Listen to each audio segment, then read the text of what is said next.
Você hoje aqui para falar do aeroporto da capital baiana. Marcos Campos, obrigado pela presença e bom dia. Bom dia, eu não sou Roberto Carlos, mas estou voltando à feira. Um prazer estar aqui com vocês.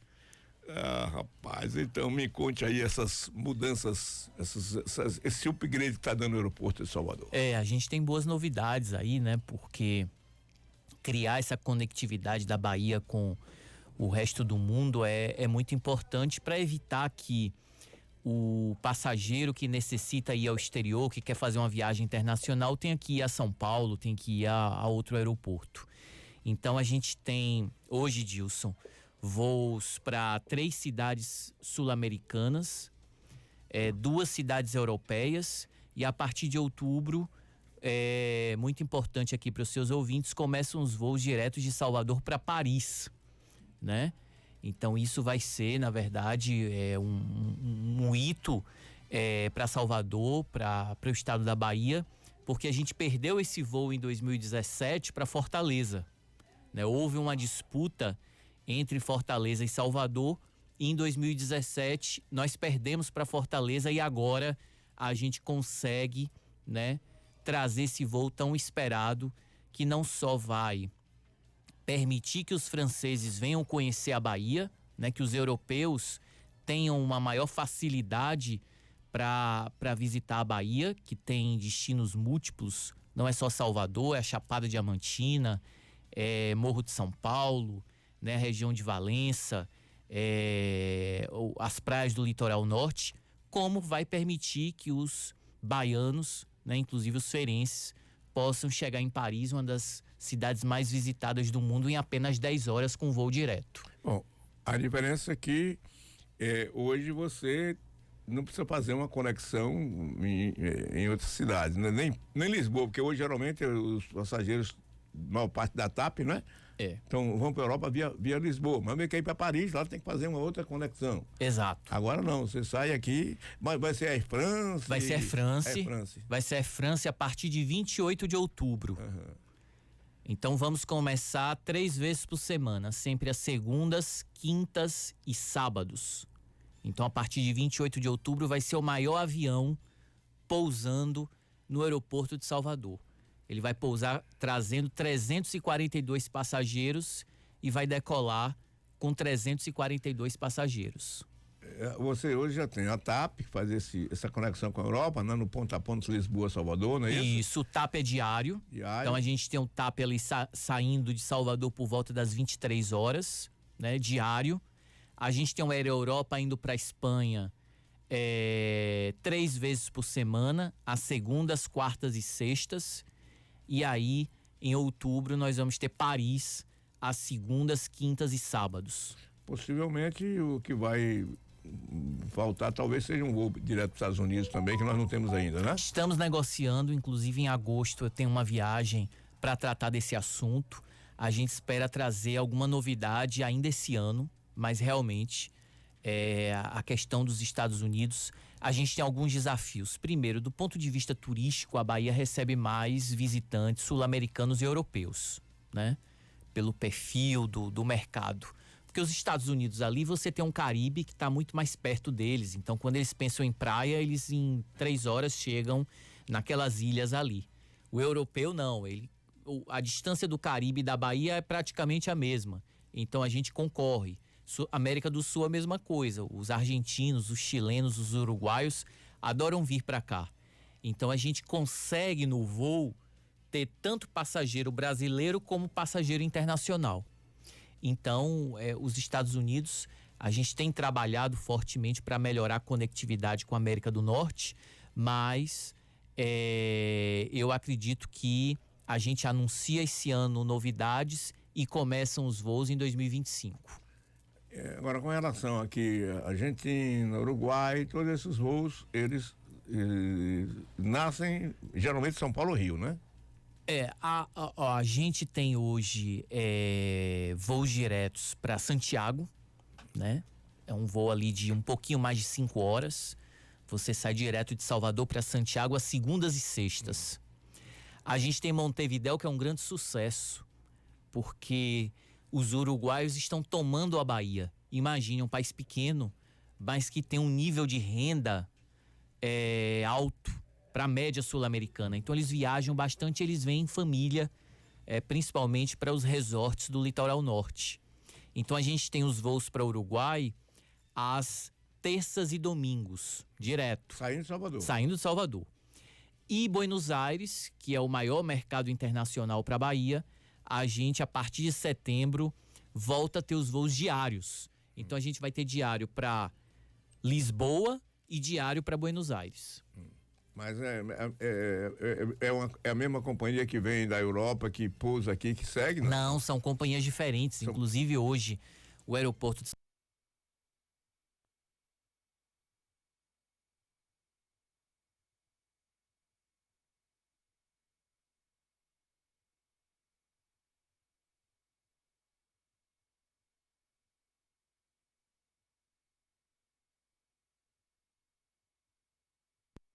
regionais, como é que está o atendimento desse tipo de voo na Bahia, no aeroporto de Salvador, Marcos? Essa é uma situação muito complicada hoje, né? Que inclusive nós temos tratado constantemente com o secretário de turismo do estado, porque hoje nós temos muita dificuldade, principalmente junto às companhias aéreas, a justificar a sustentabilidade, a viabilidade econômica desses voos. Então, eu vou dar um exemplo para você. Hoje nós não temos no aeroporto de Salvador um voo direto para Barreiras, né? Que é uma distância significativa. Então, o passageiro muitas vezes precisa fazer uma conexão em Brasília para conseguir chegar em Barreiras. Então, o problema da aviação regional, eu sempre abordo essa questão, precisa ser enxergada como uma política pública. Não é um problema só da Bahia. É um problema da maioria dos estados brasileiros, né? Principalmente no norte e nordeste. Então, se a gente não tiver políticas públicas, uma espécie de subsídio, né, que estimule as companhias aéreas, né, a tirar a visão do eixo Rio-São Paulo e começar a ofertar voos para regiões remotas e que precisam da aviação, porque a aviação não é luxo, a aviação hoje é uma questão social. E a gente precisa ter essa visão numa esfera pública para que as companhias aéreas possam ter maior interesse em operar essas rotas, porque elas justificam que pelo custo alto, né, muitas vezes os passageiros não conseguem pagar passagens com um valor elevado e aí acabam focando no eixo Rio-São Paulo-Brasília, colocando os aviões voando ali aonde está a maior parte do PIB nacional circulando. Agora, e Conquista, Vitória da Conquista, por exemplo, Ilhéus, agora a Chapada Diamantina, que também tem um aeroporto lá, essas rotas estão sendo servidas? Vitória da Conquista, sim. Hoje a gente tem uma operação de 2 companhias aéreas, Vitória da Conquista Salvador, com a Gol e com a Azul, né? Não são todos os dias, então o passageiro precisa observar. Da mesma maneira, Porto Seguro, a gente também tem voos de Salvador, Ilhéus, a gente também tem. Então hoje os voos regionais com as grandes companhias aéreas hoje estão concentrados de Salvador para Ilhéus, Porto Seguro e Vitória da Conquista. No passado, viu, Marcos, quando eu trabalhei muito com futebol, viajei muito, os times de futebol geralmente saíam numa cidade, fazia um dia aqui, jogava aqui, depois ia para Sergipe, depois hoje não, hoje é tudo direto. E eu costumei viajava muito, mas os aviões eram chamados pinga-pinga. Salvador, descia em Aracaju, não é? Aracaju, Maceió, Recife. Isso acabou? Acabou. Hoje a malha funciona de uma forma diferente. Então, hoje você tem uma estrutura, um desenho de malha aérea concentrada em hubs, né? O que são os hubs? Os hubs são aeroportos que concentram voos e esses aeroportos distribuem os passageiros, é uma espécie de transbordo. Então, para você sair de Salvador e chegar em Manaus, a melhor opção é conectar em Brasília. Então você vai Salvador, Brasília, troca de avião e segue Brasília, Manaus. No passado, realmente, você saía de Salvador e ia pingando até chegar em Manaus, né? Ia fazendo aí São Luís, Belém, Manaus. Uma vez, por incrível que pareça, eu peguei em feira, Salvador, ele parou em Recife, em Aracaju, Maceió, Recife, São Luís, Natal, até nesse jogo fui a Belém, até chegar em Belém. Meu amigo, o dia inteiro viajando. Quer dizer, hoje não existe. Mas facilitava só uma coisa, para cidades de aeroporto, Salvador, Aracaju, né? Então quase todo voo tinha que passar em Aracaju. Porque o pessoal ia. Mas hoje não existe mais isso. E essa rota Aracaju-Salvador, como é que está hoje? Então, a gente voltou com essas rotas. Hoje a gente tem a Azul e a Gol, que estão voando de Salvador para Aracaju. Mas eu vou trazer uma informação interessante para você. A gente tem muito passageiro no aeroporto de Salvador que viaja de carro, vive em Aracaju, viaja os 300 quilômetros, sai de carro de Aracaju e voa no aeroporto de Salvador. Deixa o carro lá no estacionamento. Isso, geralmente para voos internacionais. Para voos internacionais. Não é? Para voos internacionais. Porque se for um voo local, voo no Brasil, ele tem mais opções, né? Saindo de Aracaju. Porque ele pode fazer a conexão em Recife. Né? Ele pode fazer, mas aí, por exemplo, a gente tem voos de Salvador para Goiânia, que ele não vai ter em Aracaju. A gente tem voos para São Luís. Então, às vezes, ele avalia, até por uma questão de preço, se convém. Mas você tem razão, a maioria desses passageiros que faz esse trajeto rodoviário é para os voos internacionais. Agora, Marcos, falando do aeroporto de Feira, que já teve voos direto para São Paulo, já teve voo para Recife e hoje não tem nenhum. Qual é a sua visão sobre esse aeroporto de Feira de Santana? Olha, eu acho que são muitas questões. Em primeiro lugar, o aeroporto ele precisa ter os recursos necessários para receber aviões, por exemplo, 24 horas. Né? Você tem avião cortando o país 24 horas por dia. Né? A maior parte dos voos em Manaus, por exemplo, acontecem na madrugada. Então você não pode ter uma restrição num aeroporto que só pode pousar durante o dia. Tudo isso já vai limitando. A própria questão da pista, né? A gente pode aqui avaliar o que faz sentido para uma pessoa em Feira de Santana é voar para Recife ou voar para São Paulo. Mas São Paulo é uma distância muito maior.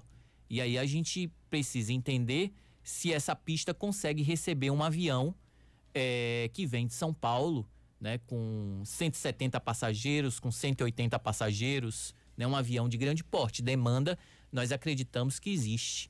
Então esse é o primeiro ponto. O segundo ponto é novamente a questão, onde é que estão as políticas públicas, né, dos nossos representantes, numa visão federal, numa visão nacional, de legislativo, de executivo, para enxergar o problema da aviação regional não como problema de Feira, mas como um problema do Brasil, né? Os amazonenses passam pelo mesmo problema, os maranhenses passam pelo mesmo problema, que precisam sair de São Luís e que não conseguem chegar em Balsas. Os piauienses passam pelo mesmo problema, que não conseguem sair de Teresina e chegar em Parnaíba de avião, precisam pegar um ônibus, porque não existe o interesse, né, de conectar essas cidades de porte médio, que neste caso exigiria, né, aviões de um porte menor. Então a gente precisa, na verdade, a aviação no Brasil, ela tem um papel muito relevante, mas ela em grande medida, Dilson, ela tem um potencial de crescimento que ainda não foi explorado. O próprio aeroporto de Salvador, né, ele tem capacidade para ter mais voos, mas a gente precisa ter condições, inclusive em relação ao preço das passagens, que faça com que camadas mais populares tenham muitas vezes condições de viajar de avião. E uma passagem a R$1.000, a gente sabe que muita gente, a realidade econômica do nosso país não permite isso. Então, acho que existe uma questão local em relação à estrutura do aeroporto e existe uma questão nacional em relação ao desenvolvimento da aviação regional. Acho que do jeito que está, vai ficar mais ou menos assim.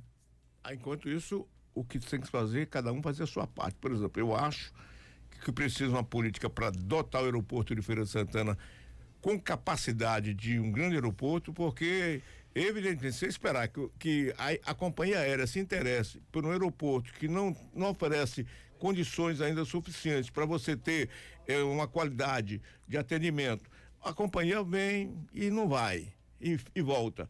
Mas no dia que oferecer um aeroporto com as condições que atrai a companhia, porque o mercado existe. Imagine, eu voei de Salvador para Feira no voo que a gente teve ano passado, que inclusive eu vim aqui, graças à gentileza de todos vocês, promover um avião com 60 lugares, tinham 6 pessoas no avião, para um voo de 20 minutos. Aí o que é que acontece? Você tem um voo de assim já não, como era o de Recife. A companhia aérea ela precisa manter uma estrutura de funcionários aqui em Salvador para atender o voo, para retirar as bagagens, para retirar a carga, para embarcar os passageiros. Imagine o custo, porque você tem um custo trabalhista em cima disso, tendo um voo 3 vezes por semana. Você não tem nenhum voo diário. E o voo que a gente tinha para Recife, a justificativa é que não enchia. Então é uma questão que a gente precisa entender que no final lá na calculadora esses números não fecham. É o que eu digo, quem nasceu primeiro, o ovo ou a galinha. Então, eu falava agora há pouco brincando com você. Então, vamos fazer primeiro a nossa parte. Feira de Santana. O governador Jerônimo Rodrigues, que disse que vai fazer o aeroporto de Feira de Santana ser um dos melhores do estado da Bahia. Governador, o senhor que... Aliás, ele sempre ouve a gente, viu? Jerônimo me disse, olha, quando eu estou viajando, eu estou ouvindo vocês. Não sei se ele está viajando agora. Se tiver me ouvindo, governador, o senhor está ouvindo aí, né? Então está esperando que o senhor realmente cumpra o prometido, que essa promessa já vem de algum tempo dos governadores anteriores. Falta o senhor agora botar a sua digital nesse projeto, governador Jerônimo Rodrigues. É isso aí, Marcos. Então eu fico feliz em ver que a Bahia está tendo essa oportunidade de oferecer voos os mais variados possível para a Europa. Né? Por esse dia também eu acredito vou experimentar ter essa experiência de vocês e agradecer a sua presença aqui em Feira de Santana e aqui a Juliana, que está aqui, a nossa Joérica, né, Joérica? Que nos dão a honra de visitar e você nos dão essa honra de vir a Feira de Santana, sempre trazer coisas novas sobre o nosso aeroporto de Salvador, que é hoje um dos maiores do Brasil. É uma satisfação e estar aqui com vocês, especialmente com você, Gilson, dos grandes nomes do rádio de Feira de Santana, mas eu só queria dizer o seguinte, o aeroporto de Salvador, o aeroporto internacional de Salvador, também é o aeroporto de Feira e sempre será, porque a oferta de voos que nós temos ali, né, é uma oferta muito mais ampla, a gente consegue conectar 31 aeroportos, 26 domésticos e 5 internacionais. Então, existe toda a possibilidade para que Feira tenha os seus voos, mas a gente sempre vai ser uma opção para os feirenses também, com uma oferta que temos trabalhado muito para que seja cada vez mais ampla. Um abraço a você, viu? Obrigado. Sempre. E vamos agora ao nosso intervalo comercial.